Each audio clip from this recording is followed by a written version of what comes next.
Bismillahirrahmanirrahim. Değerli basın mensupları, malumunuz bugün 15 Temmuz. Hain darbe girişiminin yıl dönümü. İhanet şebekesinin namlularını millete çevirerek 250 cana kıymasının üzerinden tam bir yıl geçti. Bu vesileyle ben şehit olanlara bir kez daha rahmet diliyorum.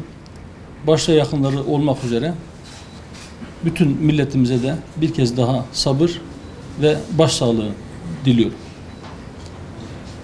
15 Temmuz kalkışmasını ülkeyi işgale hazır hale getirme veya bir iç savaşa sürükleme olarak isimlendirmek de pekala mümkündür. O meş'um teşebbüsün sahipleri 40 yıl boyunca hazırlık yaptılar. Güç ve servet biriktirdiler. Adam devşirdiler, tuzak kurdular.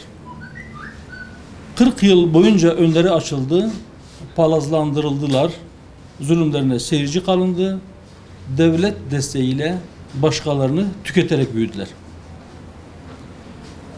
15 Temmuz'da darbe teşebbüsünde bulunanlar, devletle ve hükümetle içli dışlı oldukları dönemlerde kendilerine rakip veya önlerinde engel olarak gördükleri kişi ve kurumları bertaraf etmek için türlü entrika ve kumpaslar kurmaktan bir an bile geri durmadılar.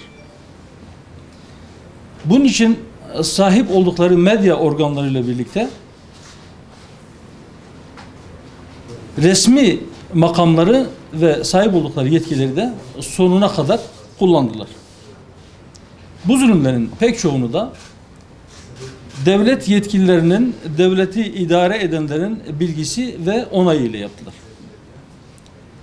40 yıl boyunca her dönem güç kimin elindeyse onunla işbirliği halinde biriktirdikleri güç, takdiri ilahi ve bir lütfu ilahi ile 15 Temmuz gecesi 40 yıl boyunca biriktirdikleri 4 saatte tuzla buz oldu.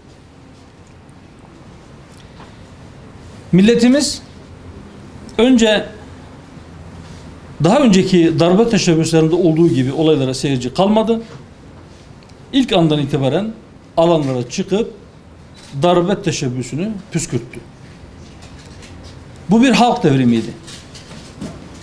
Olayların gidişatı netleşinceye kadar ortalıkta görünmeyip seyirci kalmayı tercih edenler darbenin başarılı olmayacağı, darbenin başarısız olduğu anlaşıldıktan sonra milletin yaptığı devrimi çalmaya ve milletin darbeyi engelleyen evlatları aleyhine bunu kullanmaya başladılar.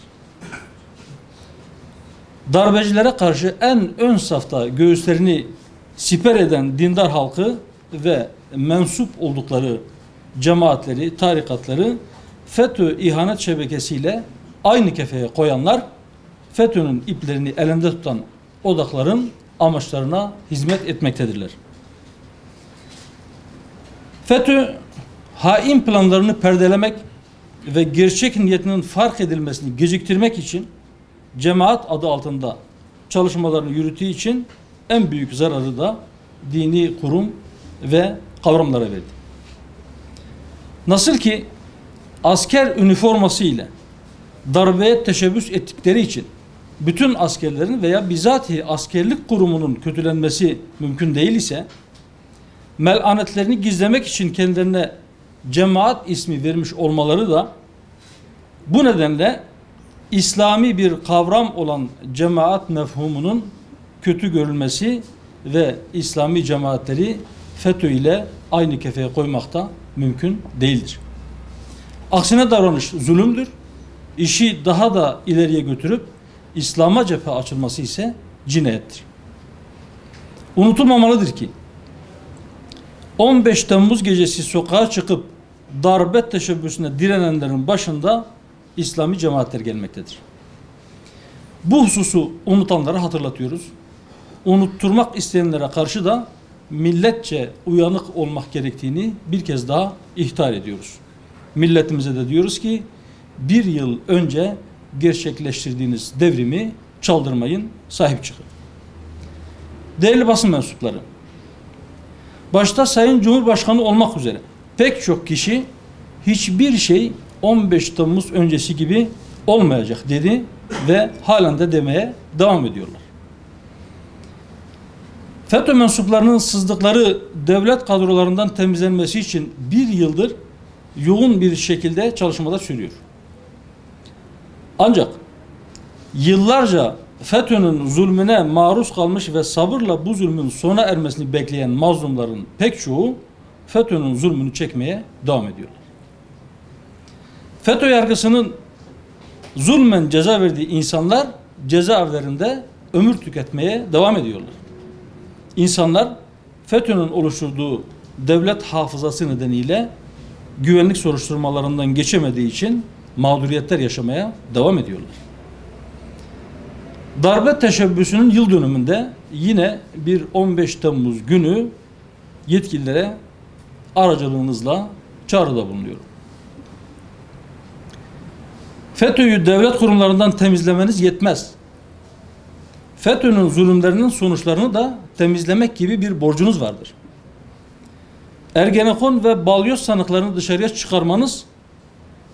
çıkarmış olmanız FETÖ kumpaslarının sonuçlarını temizlemiş olduğunuz anlamına gelmiyor. FETÖ'cü kolluğun kumpasları ve FETÖ yargısının haksız kararları ile mağdur edilmiş insanlar cezaevlerinde halen ömür tüketiyorlar. Acilen bir çözüm bulmak zorundasınız.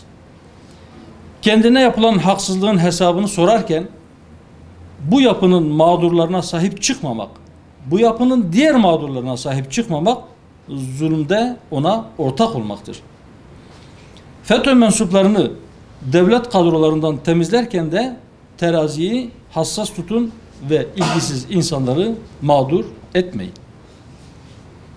Adaletli olmak, karşıdaki kişi düşman ve darbeci bile olsa adil davranmak, adaleti geciktirmemek gerekir. Halkın devriminin çalınmasına seyirci kalarak aziz şehitlerinin kanlarını heder etmeyin. Ve son olarak diyoruz ki adaleti ikame edin, adil olun, adaletle davranın ve bilin ki adalet mülkün temelidir. Geciken adalet ise adalet değildir. Evet arkadaşlar, hukuk zayıfların hakkını güçlere karşı korumak için vardır. Hukuk bir toplumda en zayıf olan kişinin bile korkusuzca, korkmadan, çekinmeden en güçlüden kendi hakkını talep edebilmesi için vardır.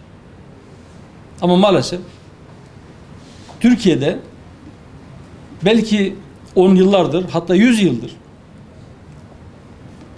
çifte standart da diyemeyeceğiz. Belki kişiye göre özel hukuk hep ola gelmiştir. Güçlüler için uygulanan hukuk başka olmuştur. Daha güçlüler için hukuk belki işlememiştir. En güçlüler için hukuk hiç işlememiştir. Yani onların aleyhine. Ama zayıf bir insan hakkını aramak istediğinde hukukun çok dolambaçlı bir yol olduğunu belki işi adliye düştüğünde fark etmiştir. Bahsettiğiniz kişi yürüyemeyecek bir durumdayken, üzerinde ameliyathaneye girerken giydirdikleri önlük dışında çorap bile yok iken ve yürüyemeyecek durumda olduğu için tekerlekli sandalye ile ameliyathaneye götürülürken ayağında sadece galoş olan bu kişi ne hikmetse elleri kelepçeli bir şekilde ameliyathaneye doğru götürülmüştür. Dün karşılaştığım şahıslardan bir tanesi kendisinin daha kötü bir durumda olduğunu söyledi. 1,5 saatlik ameliyat boyunca bile ellerindeki kelepçenin çözülmediğini söyleyen bir vatandaşla ben dün karşılaştım. O kelepçe aslında Şehmus Alpsoy'a vurulmamıştır.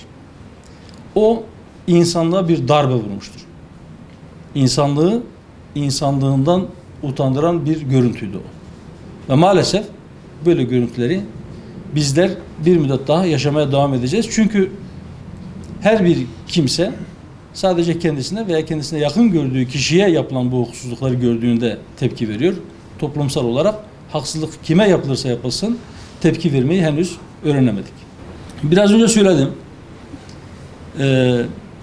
Bu darbe teşebbüsü, darbeye teşebbüs edenlerin kendilerine cemaat demelerinden dolayı bütün cemaatler kötüymüş gibi bir algı yayılmaya çalışılıyor. Ve darbenin ilk saatlerinde, darbe teşebbüsünün ilk saatlerinde kılını kıpırdatmayanlar, durun bakalım ne olacak diyenler, hatta bu darbe teşebbüsünün başarıya ulaşması için belki dua edenler, daha sonra bütün İslami kesimleri, cemaatleri aynı torbanın içerisine, aynı kefenin içerisine koyarak hepsinin kökünün kazılması gerektiğinden dem vurmaya başladılar. Bu yüzden diyorum ki bu dindar halk, bu mütedeyyin halk darbecilere karşı bir devrim gerçekleştirmiştir. Böyle yapanlar da onların bu devrini çalmaya çalışıyorlar. Ve millete sesleniyorum. Uyanık olun, devriminizi çaldırmayın. Hükümete de sesleniyorum. Onların devrimini çaldırarak darbeye engel olanları bir şekilde cezalandırmaya kalkıp cezalandırmaya çalışarak FETÖ'nün iplerini elinde bulunduranların amaçlarına hizmet edenlere fırsat tanımayın. Jibona persa ve jibona ku cariki di darbe çiğnabın lazım beri her tişti adalet tesis bu. Adalet ancak go hamalatiye dvi valate gudjin tav vak hav benditin.